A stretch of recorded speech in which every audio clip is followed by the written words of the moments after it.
Hey guys, Ash here from the Gutters and Blues, and how are you this Saturday lunchtime? It feels like an eternity since we did another video. Anyway, tomorrow we are back in the Premier League. Thankfully, after that disastrous international football, it is so funny that all these world class players can go away with their countries and they're international superstars, but once they get on an international stage, they're absolutely rubbish. And we're going to get straight back into this. This is a very important game. It's a must-win game as far as I'm concerned, and I suppose a lot of you are concerned.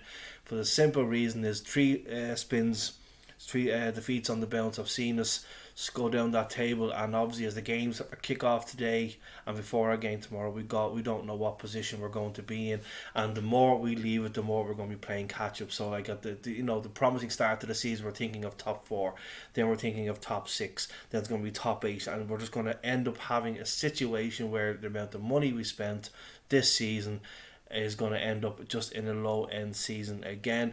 A starting lineup, I'm not too sure what to do in regards of the defense side of things. Pickford, definitely keep him in goal. I think he was not at fault for realistically any of the goals against Manchester United, um, because of the international situation. Seamus Coleman wasn't fit even before he went away to Ireland, so he shouldn't have gone with a blasted squad. He misses tomorrow's game, so I'm thinking maybe do a back three of Godfrey, Holgate, and Keane with Luca Dean and then John Joe Kenny just ahead of them, which means in the centre of the park we'll have Allen and Decore, with Richarlison right in front of them. James Rodriguez in that number 10 role, and then in front of them Richarlison, who's thankfully, thank God, is back, and Dominic Calvert-Lewin. If we keeping Richarlison in that number 10 role, because I still don't believe he's fully fit, if I'm perfectly honest. I think there's more chance where he can be on the ball more and not having to be rushing around the pitch as much than if he is on that right hand side. So I think that's the kind of formation we should go with. But if we are not careful, it'll get to a situation where Fulham will counter attack us. So we need to be really quick on the ball here. So score wise, I've been trying to think where I should keep it. An honest reaction to it, or go with or just go with what people want to hear. And Sky are giving Fulham the heads up on this one that they're going to win 2-1.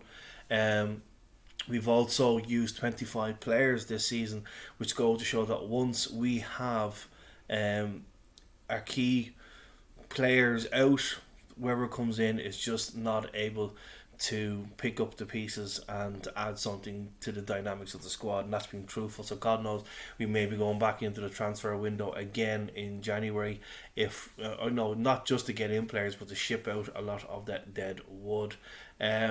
I'm going to go with hand on heart, and I'm going to go with a 1-1. I just think that it's a situation where we need to be scoring three or four goals a game to be ensured of a win, because we just keep on conceding. So I think we will be chasing the game again. I think they will score, and then we'll end up chasing the game, hard fought, and just about getting a 1-1 draw. Now the other hoodoo we have to look out for tomorrow is a certain Adam Mola Luckman. Yes, back against his former club, and what's to say he's not going to score against his former club and score his first goal for Fulham? Because as far as I know, he hasn't scored yet. I'm open to correction on that, but the hoodoo, it's something that bugs me all the time. We always just seem to concede goals. They get their first goal for their club, or it's a former player. That happens quite a lot for us. So great to have Richarlison back. So no more silly mistakes from him. No more silly red cards getting sent off, because at the moment we still haven't won a game where he has not played. So that needs to be put to bed. It needs to be kicking from the first minute to the last minute, and even if we go 2 goals up, 3 goals up, no stepping off the gas. We put them to the sword and just keep going. So I'm open that I'm completely wrong with the result tomorrow, and that they just tear Fulham off the park. Because I'm sorry, with no disrespect to Fulham, with the squad that we have, we should be easily beating them. I'm not too sure what their injury front is like. Our front, it looks like Jean-Philippe Gbamin will be back in about 2 weeks' time. Could he be the answer to our players in midfield? If Gomez isn't doing the biz, it remains to be seen. We just haven't seen too much of him. Because let's be honest here, guys, our honeymoon period with Carlo Ancelotti, that has gone out the window. Yes, we had an amazing start, and the hard work needs to kick back in again now, and get back up that table. This is a vital 3 points, because who's waiting in the wings but Leeds United, and they will counter attack us off the planet.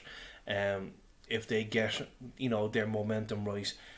We've had our good record with Dominic Calvert-Lewin, getting amongst the goals. They've also got a good goal scorer in Patrick Bamford. He's having a remarkable season as well. So if we're not careful, he'll do the job on us. And don't forget, they had a great game. Not a result, I suppose, because they still lost.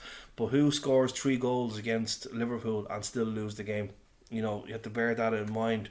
So yeah, a 1-1 draw, guys. I'm going with, but I'm open to be completely wrong. I'll put my hands up and say, "Whoops, I got that wrong."